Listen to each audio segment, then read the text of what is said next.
I think, too far out from a launching point. There's one more item that needs to be discussed for how to arrange information that Tom and I will decide on. And then I think that should be the last before it goes through an internal opportunity for review for a few days and then goes live. And then there will be an opportunity for, I guess, further review based on feedback from there. And then a couple other points about membership. There is interest from, I believe it was the Board of Trustees for the Monroe County, oh gosh, NCCSC, Monroe County School. Monroe County Community School Corporation. Thank you. Yes, to have representation on the CAC. So that's an exciting opportunity, as well as the attendance of, yes, please, Tom. Perhaps. No, just to expand on that point, and the school board has identified who they want to be the member. I've reached out to that person and waiting to get back, hear back from them, and I don't think there's going to be any opposition to them being represented on the CAC, but would still like them to do the formal written letter of interest and go through that same process that all other members would to be appointed to the board, so that to the committee, so that our board can have that document to make the appointment based on. Excellent. And then the last point from the chair report was just that we have Mason attending, who is also a prospective interested member of the CAC. Are there any questions from that report?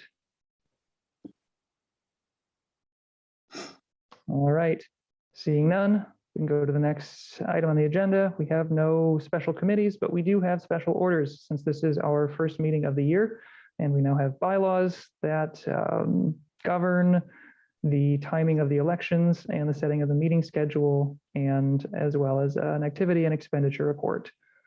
So I think we can go ahead and start with officer elections. With, I think, nominations would be the place to start for the chair position. And I will note that there is a last point in the bylaws, section 8, that if there is only one accepting nominee for each office, we can just vote on a slate for all nominees. So we'll see if that's the case as we go through nominations. Joe, I'd like to go ahead and nominate you to be chair again.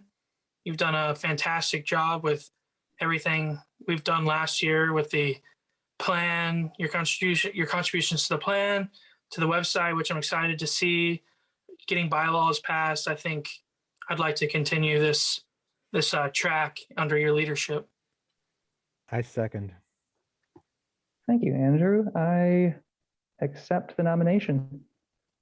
I would be glad to continue providing all of those services with all of you in company. Are there any other chair nominations?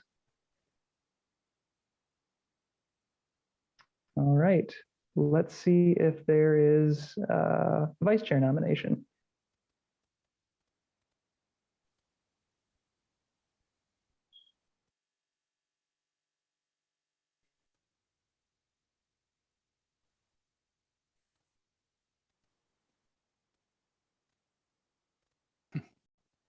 I would be up for nominating Rondi, who has done a good job so far of being supportive and available for this last year as well, if you are open to continuing in that role. I'll be fine with me. All right. And I will take that as pause as a lack of other nominations for vice chair and move on to secretary to see if there are nominations.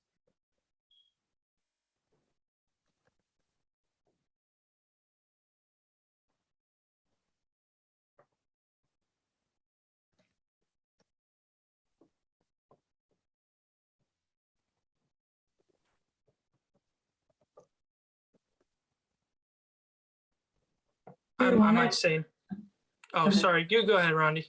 I was just going to ask if we wanted to continue with the co-secretary type of setup, or are we thinking one, or what's? I was just going to inform everyone that I don't intend to be secretary for this year. I need to really focus on school as it's getting more complicated and heavier workloads and whatnot. So still happy to be a part of this body. I'm excited, but will not be pursuing secretary again.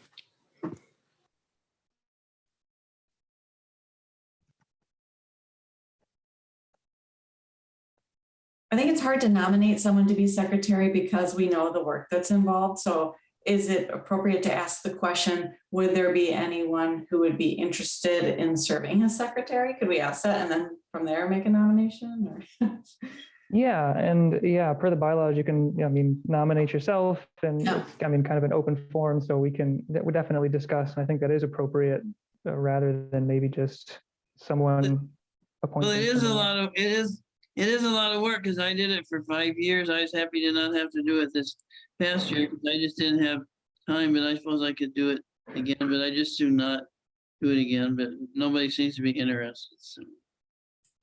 But also there's the option of having multiple people do it and set up a schedule or something like that, if that makes it any more appealing to anyone. Yeah, that is a good point, Rondi. Yeah, again, for the bylaws, there's opportunity for as many co-secretaries as we want. So literally we could have 4 of them and each person could just do 3 meetings a year or however you want to split it up. So if anyone wants to negotiate those things and is interested in just doing a few meeting sessions, that would be completely reasonable. And I think per the interest of having co-secretaries to help distribute that load.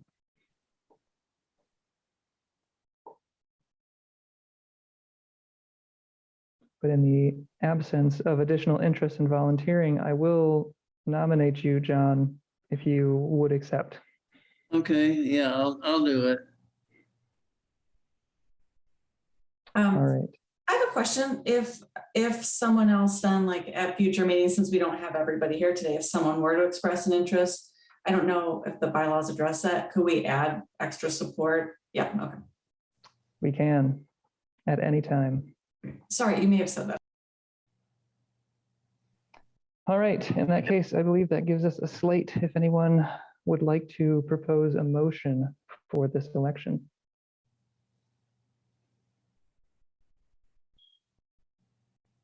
I move to vote on the slate as stated.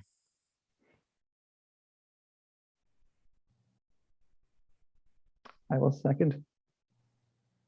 Will the vice chair please take a roll call vote? John Arnold, Yes, Ryan Conway, Yes. Rondi Cox, yes. Lily Kleinlein, Yes. Andrew Manley, Yes. Adelaide Petroview. Yes. Do I call people who aren't here? Only the people who are here, right? Joe Winia. Yes. All right. It's unanimous. All right. Thank you, everyone. Glad to have that structure underway. And then we can go on to our 2022 meeting schedule, which we just need to confirm now that we have now that we have this year's membership present, that we all can agree on a regular meeting time. I think it would be reasonable to begin with determining if we want to keep our current meeting time or change it. If there are any thoughts.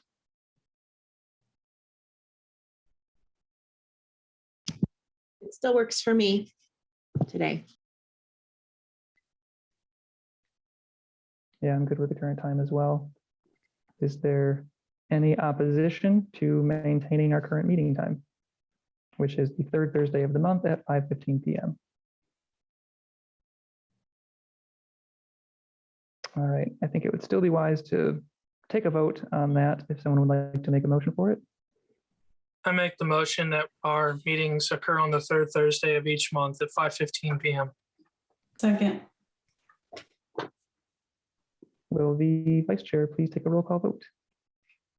John Arnold, yes, Ryan Conway, Yes. Rondi Cox, yes. Lily Kleinlein, Yes. Andrew Manley, Yes. Adelaide Petroview, Yes. and Joe Winia. Yes, It's unanimous. nice. we will be, so the motion carries that we will have our meetings for the rest of the year on the third Thursday of the month at 5:15 p.m. And lastly, we can go on to addressing the 2021 activity and expenditure report. So the bylaws, Article 1, Section 4, Part B, states that on or before January 31st of each year, the CAC shall file a report of its activities and expenditures for the prior calendar year. I thought that would be a good idea, just to be able to provide to the board a summary of what we have been doing, and also for our own record-keeping purposes. So I would be glad to participate in the creation of that report. And is there anyone else in the membership who has interest in producing and providing such a report?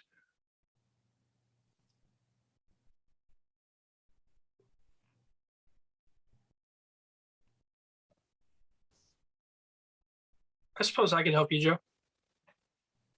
Cool, that would be appreciated. I don't think there will be an awful lot to it, but I think it will be good to have additional participation just to make sure that it's rounded out. So thank you, Absolutely. Andrew. Yeah. We can collaborate on that outside of this meeting.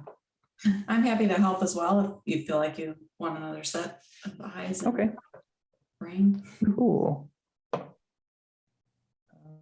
I'll note that down, and to answer the question that's in the chat, the report is just a summary of activities and expenditures to provide to the board. So really just kind of making sure that it covers the main points of what we have been up to for the last year. So Rondi and Andrew, I will send emails to you both following this meeting. Joe, just let me know if there's any reports you need Kathy or I to pull for you. Okay, For expenditures or anything for 21 to help you with that. I will do that as well. Thank you, Tom. All right, so thank you all for your participation there. That gets us through our special orders of this meeting and brings us on to unfinished business and general orders, which is going to be the CAC membership term preference discussion that we had started in our previous meeting and tabled for completing the vote on the bylaws.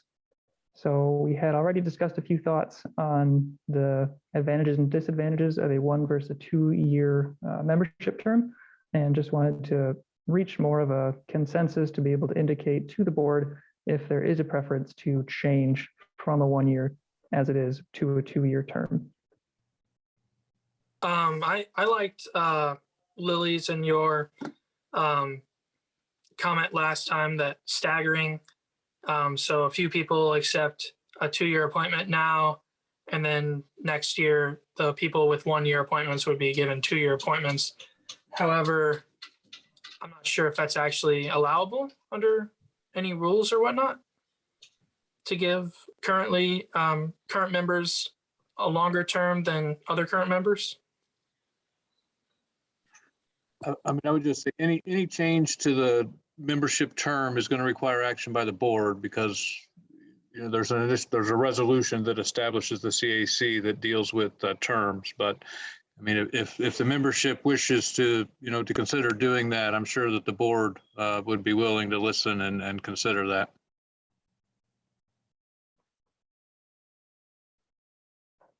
Yeah, and the intent would in this context just to be to express our desire to the board and then have the board decide how to proceed.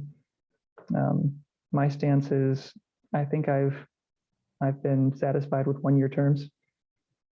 I think that's an accessible duration, and I don't see any disadvantage to having a 1 year versus a 2 year term.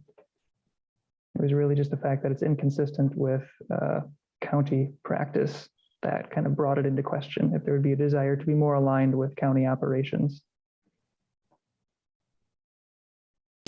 I think it's definitely, as you said, more accessible, especially with people maybe related to the university, students that might want to join and they aren't sure they'll be here for 2 full years.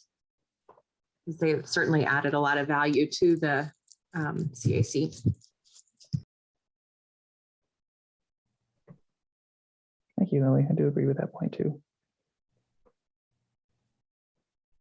So, okay, in that case, unless there's anything else to add, I think that's what I will indicate to the board.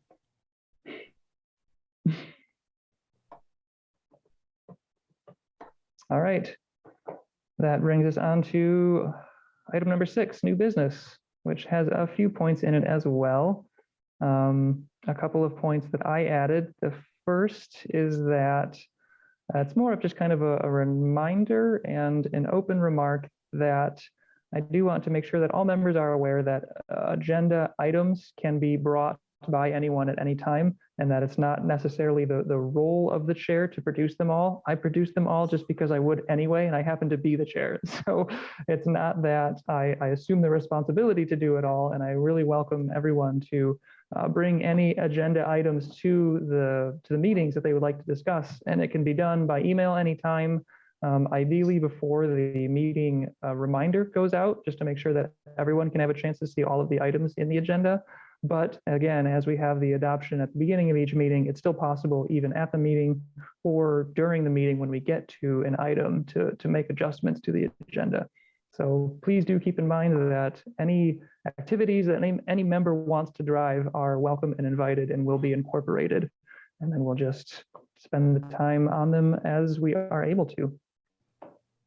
That was all I had to mention for that. And similarly, the second item in new business is a poll for interest for an info session to Robert's Rules of Order.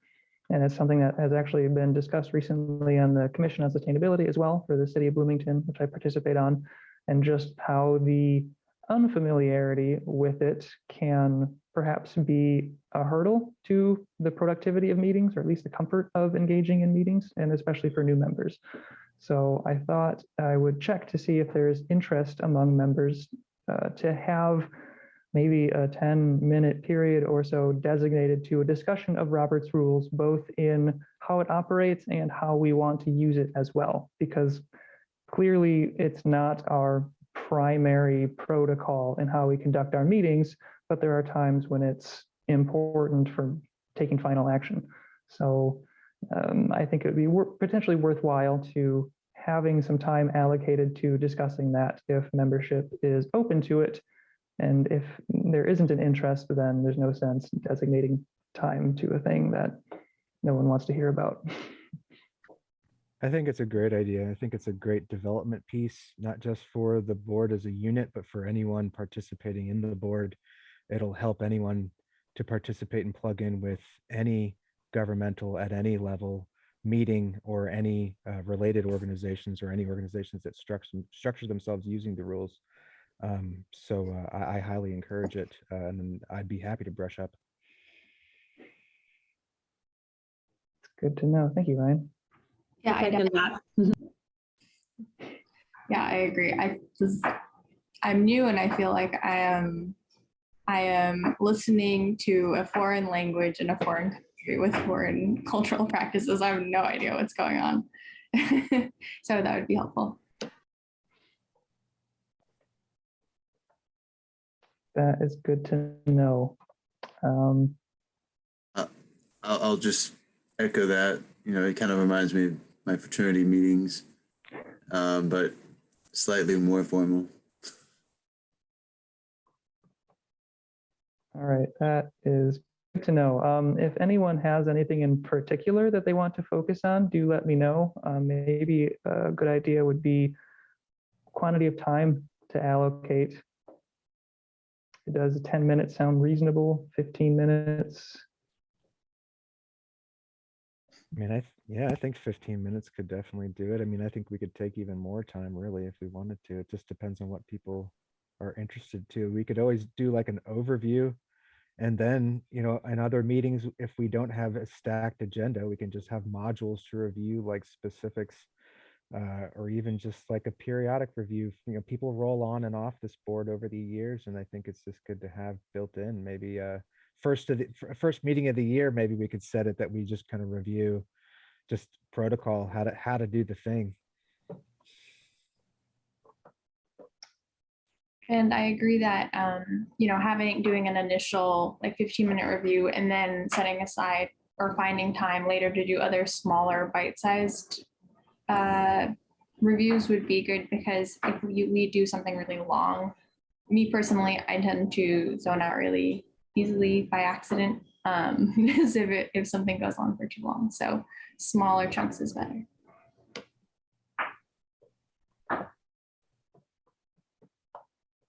All right.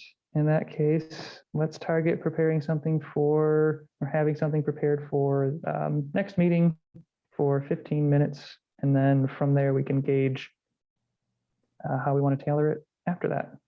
I think those are really good contributions. Thank you both for those as well.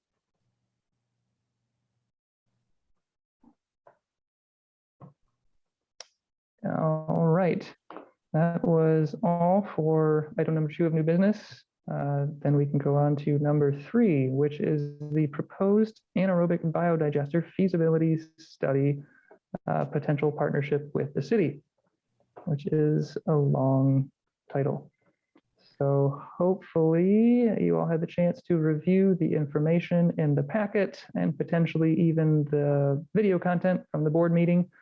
And mostly it's just an opportunity for us to serve as the advisory committee that we are, and to kind of get a consensus on how this body feels about that potential cooperation, and communicate that to the board, which I would be happy to do at the next board meeting if that's how we would like to do it, but we can cross that bridge at the end.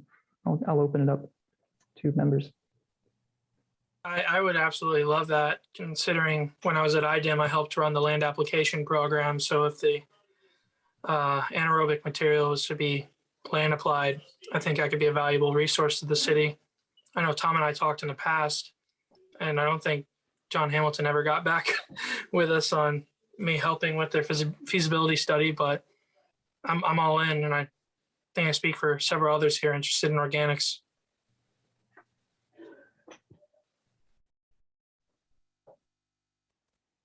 Yeah, we're totally with it. The industry needs the research.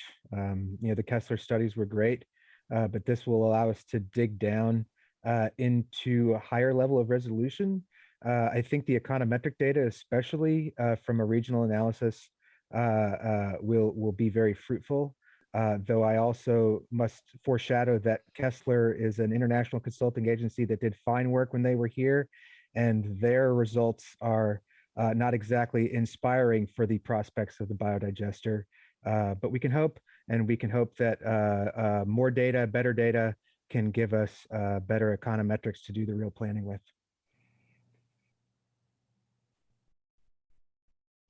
I have a couple of questions. Just from what I read, it looks very exciting, and I'm also on board, although I do want to watch the video first just to know more. Ryan, I would love to get a link to the other study that you just mentioned, just to get more information. I'm curious about that. And I'm not trying to insinuate anything by this question. I'm purely curious, but I'm wondering if this is going to cost anything, or how much a study like this would cost, just so that if I suggest it to a government in the future, I know, what I'm asking for. Does anyone have that information, or did I just not research? Is it in the video and it's just a dumb question? You want me to Tom, yeah, if you wouldn't mind speak now or forever hold my feet? I guess, first off, the information that's in your packet is a summary that I put together for our board. And I just to some degree apologize for it, but the proposal that Utilities has is marked confidential, and we've been trying to get the vendor to agree.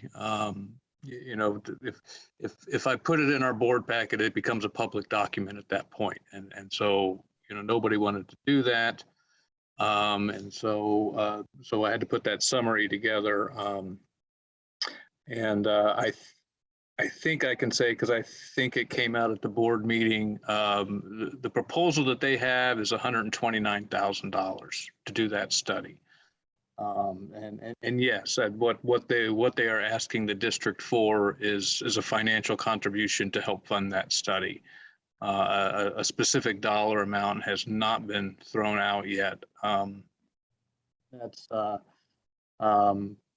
that's something I've been tasked, and I'm still trying to get a meeting set up with the members, representatives of utilities. What our board basically asked for at their meeting was for utilities to bring a proposal to the district of, what are they asking the district for, and in what ways is the district and the residents, Alma residents of Monroe County, going to benefit, from the study and the potential of having an anaerobic digester at the Blucher Pool wastewater treatment plant. And I would encourage, if you have not reviewed the last board meeting, I would encourage you all to do that. There had two members of representatives from utilities, Brad Schroeder and Rick Kelson there, that provided some additional information, but I think it's good information to hear. And I do know had one or two board members they basically, specifically asked, what is the benefit to Monroe County residents that don't get services from City of Bloomington Utilities, and that's something that they're going to have to try to address. I think to get those board members fully on board with supporting it, but and Joe brought up some good points too at the board meeting, about the organic waste hierarchy, and digestion / waste to energy is at the bottom of that chart. That's not the first, second, or third option for how to manage organic waste, and those are good points. But we also have to look at the infrastructure that's in place, and what stages or steps in that hierarchy, are we in a position to utilize to manage our organic waste here, or what would it take to put those in place versus what would it take to do the digestion, and that gets into some of the economics and stuff of waste management, and what's the priority and what's the cost benefit. But I did think that Joe mentioning that and pointing out that hierarchy was valuable. It was good for people to hear that. So. Like I said, at this point, I'm still trying to pin down Vic and Brad, to meet with them and start to work on getting a proposal together, so that our board can consider a specific request for a specific dollar amount and look at, the benefits to the city, to Bloomington, to Monroe County, and to all residents, not just those that have services from CBU. So not sure at this point if that's going to actually happen at the February board meeting, because that's for my purposes, that timeline's starting to get tight, because our executive committee will meet on January 31st, and that's where we will actually set the agenda for the board meeting. And so if I don't have, they may not be comfortable allowing a proposal to be presented to the board if they haven't got to vet it first. Doesn't mean that they won't, but they have sometimes pulled things back because they wanted more information before the full board saw it. So that's kind of where things sit with it right now. But it is it's an intriguing proposition. And I'm certainly interested in hearing from CBU and what it is that they're asking from the district. And again, we're looking at a dollar figure, but also, what they think the broad scope benefits to the county as a whole are from having the study done and potentially a digester at Blucher Pool.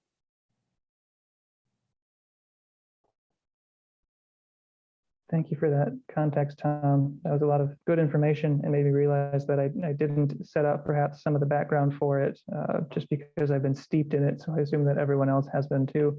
The project is really driven by the City of Bloomington, by the Office of the Mayor, and has been a longer running project where they have already done a feasibility analysis on the Dillman Road site in the past, which was deemed not a financially viable option.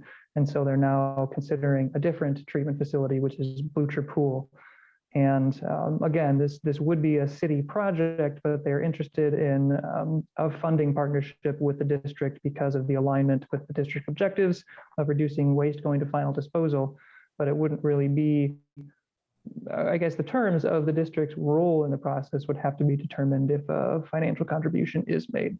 So that's where the process is going now, is the city reaching out to say, is the district interested, and if so, how will we work this out together? So that was, yeah, what I think the district would be interested in getting our feedback from. And actually Mayor Hamilton of the city of Bloomington had specifically mentioned at the last board meeting that he would be interested in our feedback as well. And thank you for all the information in the chat. And sorry, Tom, you might have mentioned this, but the dates you mentioned already escaped my mind. What kind of time frame are we working with to try and get some advising back? Is that today and that's just our saying that we support it, or will we have more time to look into it? No, you have more time. I mean, some of it's going to be dictated by how fast CBU utilities wants to move on getting a commitment from the district. But it would be the February board meeting at the earliest, which unfortunately does kind of put this body in a position to, you can do some informal stuff after the meeting, but it does kind of put this body in a position to come to some consensus, tonight. But again, like I say, it may, based on my inability to get, a commitment from utilities to sit down and hammer out a proposal, I'm not sure that it's going to be at the February board meeting.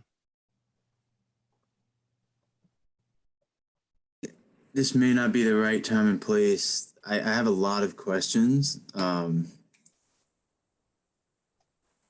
curious if y'all could fill me in a bit, like who created this this mixed waste processing feasibility study that was done in January 2018? Mason, I am going to have that one, I think, fielded near the end of the meeting. We still have one agenda item that I would like to make sure has ample time designated to it. And Sure. then I could also answer some of those questions offline. So Thanks. thank you.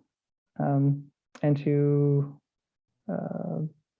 resume on Adelaide's remark, I think at this point, we could still communicate to the board what our thoughts are, even if we don't have like a definitive stance. I think that's something we could comfortably do within the timeline of this month if we don't have a subsequent meeting to deal with that, unless there is something more definitive that we feel like we can conclude now. Okay. Yeah, I would be curious to hear how other people feel about it. I mean, we already kind of heard a smattering of support because more information would be great. And I agree that, even though I didn't watch the video yet, that I am supportive of more research. Like, I think that it's great, but I am looking forward to learning more about it as well. So Tom, if you need to give them information today, that's kind of where I stand. And I'm curious to hear where other people stand on it. I would just throw out too that this, what we're talking about right now is just, do we or do we not support the study, and do we want to contribute to the study? This in no way commits anybody to supporting an anaerobic digester. It's just about the feasibility study, and even if we support that study and even financially contribute to it, if we have concerns or disagree with the findings of that study, we're not committed to supporting the project if utilities decides to move forward with it.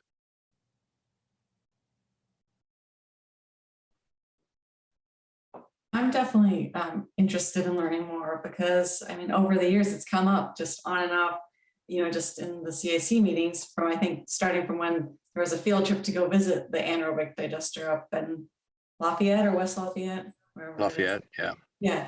And it would be good to know if it actually is feasible for us. So I'm interested.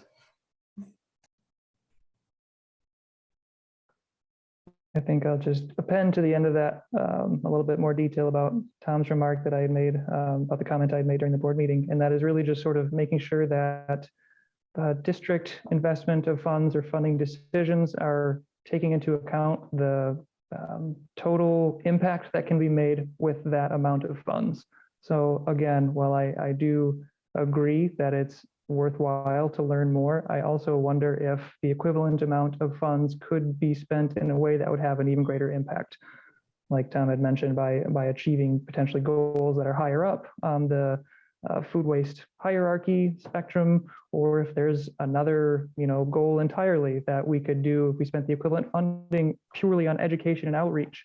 If we could produce a reduction in waste generation with that, that would be greater than what we could achieve by diversion through an anaerobic biodigester. So that's not something that I would say is a showstopper, but something I think I would at least, when we make a statement to the board, that would be important to include. Maybe we need a study on how effective education is on those kinds of changes. My gut reaction is that people don't like being told what to do, but it is the highest on the funnel. So, it's tempting, and yeah, it would be interesting to know how effective that might be. I would just add one more point that I think an economic perspective that it'd probably be good for the CAC to be aware of is, as you discuss this and think about it, that this would be something, it's a $130,000 project. At most, they could ask us for 50% of it, which is so $65,000.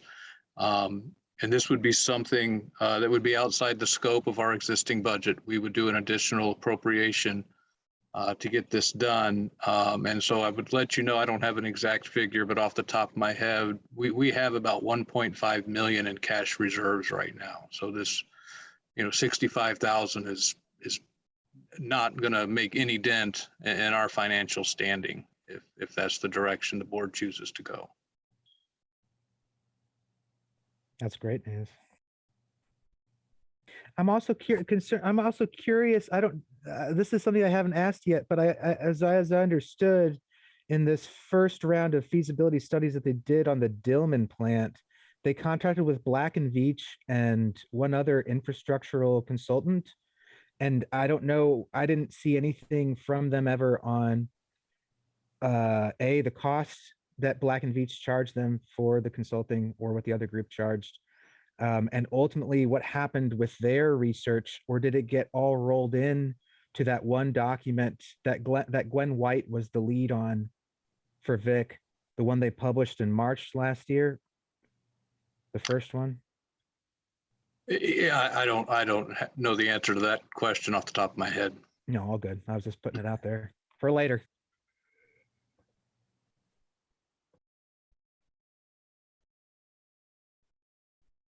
All right, are there any further remarks? In the absence of any, I think it would just be best to conclude with determining how we want to proceed in terms of delivering those remarks. And first, within the method of doing so, and second, within the time frame of doing so. On that, I would just add that it would be perfectly appropriate for the CAC if something was happened and was expected at the February board meeting, it would be perfectly acceptable for the CAC to have Joe or whoever's there to represent the group at the meeting to kind of summarize this discussion and state that the group as a whole does not have a consensus because, they've not had adequate time to research it, haven't had access to the full proposal, or any of those types of things that might be holding back this group's ability to fully investigate and have an opinion on the project. I'd also say I've noticed we didn't have a joint meeting this year like we did last year in January. Maybe as this process goes further along, maybe not just primary or preliminary communication, but a joint meeting might be necessary, maybe in March or something? And that's crossed my mind too. And I think that's certainly a possibility. And again, some of this is going to, unfortunately be dictated by the timeline that utilities lays out. And I think, Joe, do you remember Vic I think he addressed some of that at the board meeting, and I don't remember off the top of my head how fast he said they were looking to make a decision or get this project started. Yeah, I don't recall having, even off the top of my head, anything that was indicative of timing. That might have just been my own oversight, but there was, at the very least, no particular dates or months mentioned. But I think if we could get the CAC and the board, copies of the full proposal and have a joint meeting, I think that would be a great idea if time permits that, and we can get the vendor to agree to allow the report to be made public in essence, because that's what would happen at that point.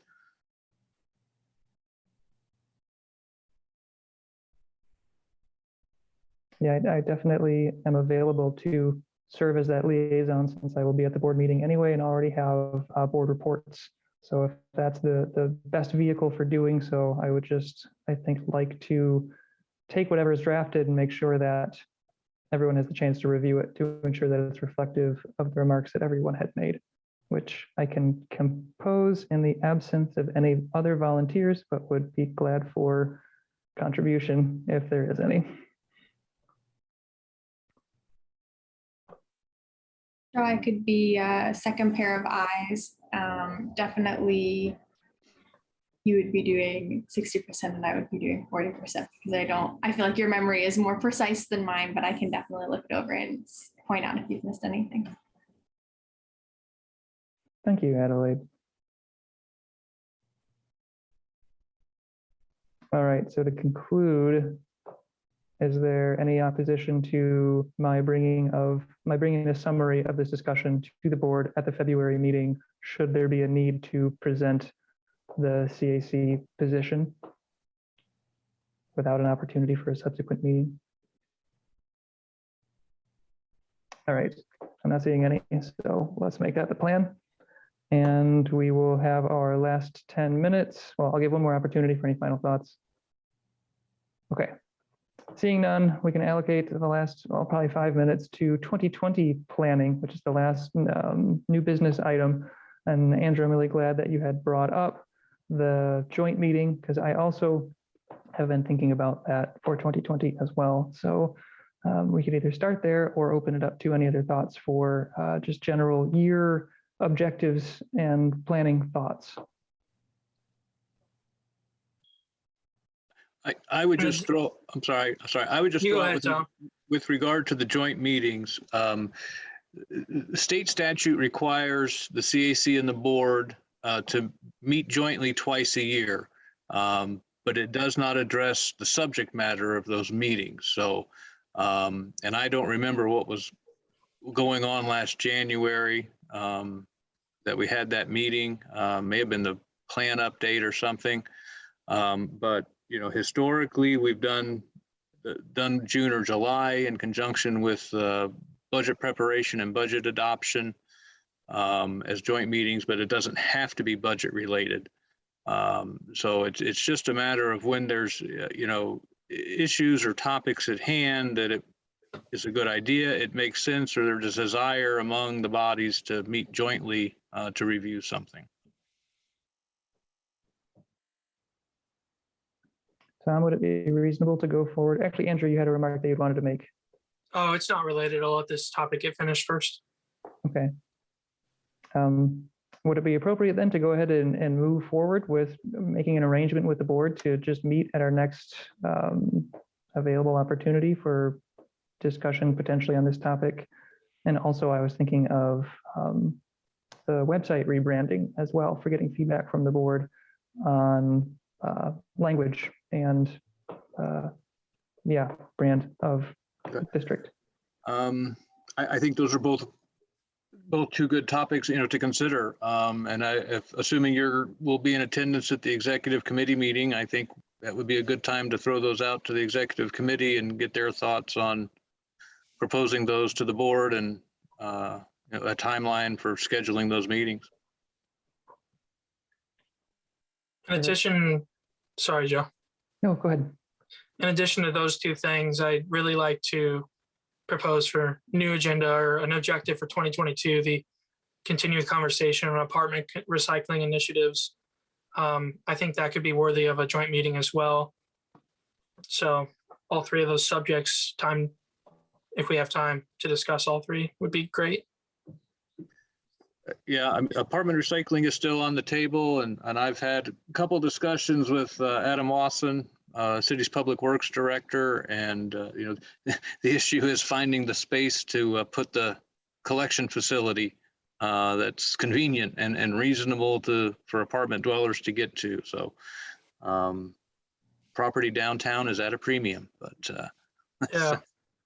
but yeah, that's still on the table, and that might also be a topic the board would be interested in meeting jointly about. I also am looking at this food or this funnel, this food waste hierarchy, and I'm seeing that edible food rescue is pretty high up there, and that's something that I'm interested in. I don't know, feel free to let me know if like the agenda is too full already, or it's something you guys talked about last year and I just wasn't with the program. But that's something I would love to explore more. Or I guess you guys are waste, but I think that there's a lot of things that go to waste that could be rescued. So if we can talk about how maybe we can work with local organizations who are interested in doing that, or explore ideas about how edible food rescue can become more integrated with how Monroe County deals with its solid waste, that would be cool. I would say anything like that that reduces the amount of waste going to the landfill is right up our alley. I'm totally with it. And I think that, have you met Morning Wilder yet? Briefly in a non-waste related capacity. Cool. I just met her through a friend of a friend once, and I had no idea she was also on this. Nice. And that's because I think she'd be really interested in food recovery stuff too. And Tom McGlasson, I was glad you mentioned this at the last meeting. I think it was at the board meeting about that, the St. Andrews Society. I had never heard of them, and all my Society of St. Andrew. Yeah. That's awesome. And gleaning has such a, I think, a connotation of like going into fields and getting what's left. And I know that that's where it started, but they glean in so many more active ways from contemporary food distribution outlets. And I'm actually shocked that there isn't a local chapter of that here. I mean, they're national, they're widely supported, it's institutionalized. I imagine thered be like a turnkey starter kit you could even write to them and just get if there were a motivated and committed concerned citizenry body that would be interested in pursuing such things. But I actually, some of this came from one of the 2021 IDEM conference videos that I actually just finally got to watch over the weekend, and it was interesting. Well, I do have a contact with Society of St. Andrew, and I could make some inquiries or get you guys in touch with them. And they do. I mean, they're here. I mean, I don't. You know, I can't remember the last time I got notice about an opportunity in Monroe County, but Johnson County, Morgan County. I mean, they're in the area, but I'm not sure who's coordinating that and where they're located. Because the biggest local recovery program of that kind would be the Farm to Family Fund, and that was a Janice Lilly collaboration with the Center for Sustainable Living, and it was called, I think. It had another program name before. It's been around for almost a decade now.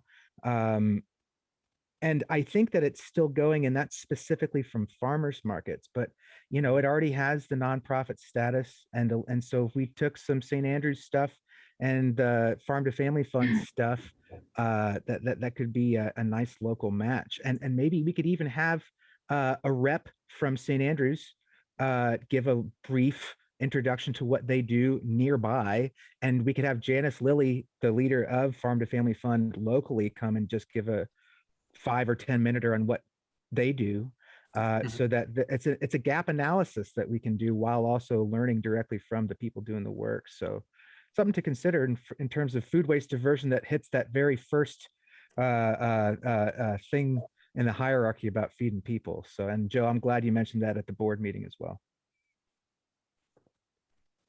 Sure. I do want to interject to note that we only have a couple of minutes left on our meeting time, and we do have a member of the public that I do want to provide the opportunity for comment for. If there is interest to continue this engaging conversation, we could definitely have a motion to extend the meeting for a period. If not, I think it would be prudent to wrap things up and move on to public comment to complete the meeting.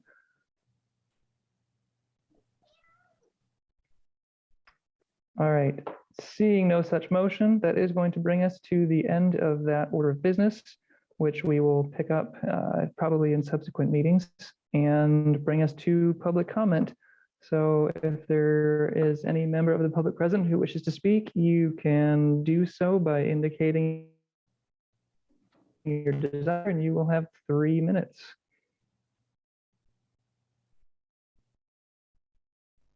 And Mason, as I'll just make it clear that as you're the only member present, you are welcome to comment if you have anything that you would like to say. And if not, oh yes, go ahead.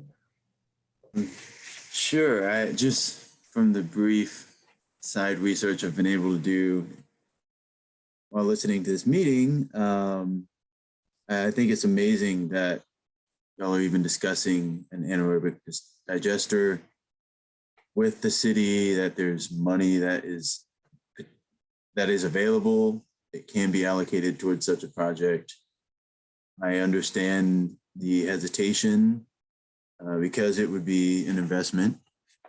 And I also would encourage everyone who's already sitting on this board to spend maybe 30 minutes and just be able to, in your own words, say, hey, this is a good idea and why. I think Adelaide mentioned, like, education, outreach, these are great, but you can't change someone's behavior. I just want to echo that and say that, I'm currently doing a research project with a professor examining green infrastructure initiatives that have been granted funding through the Clean Water Act. And what I'm trying to do is take a qualitative set of research, taking all these different grants that have been approved and turn it into quantitative data showing that over the past 10 plus years, government has been approving more indirect solutions rather than direct solutions to flooding and nutrient leaching. So that was a lengthy way of saying I would encourage us to not go towards the education and outreach. I think I don't want to say it's not worthwhile, but I think that will happen on its own in other ways. Thank you. That's it. Thank you, Mason, for your thoughts and attendance as well. It's very nice to have you. So we will conclude with the good of the order. Any members have any remarks they would like to make?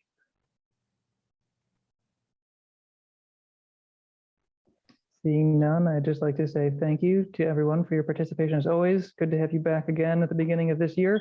I am excited by the thoughts that we're already having from our early planning discussions and look forward to what we're able to accomplish with the joint session with the board. So with that, if there is no objection, this meeting will adjourn. And seeing none, Andrew, I see your mic is off. Oh, I was just preparing to say goodbye. Oh, okay, good. No objection then. We are adjourned. Thanks, Bye-bye, Thank you, everybody.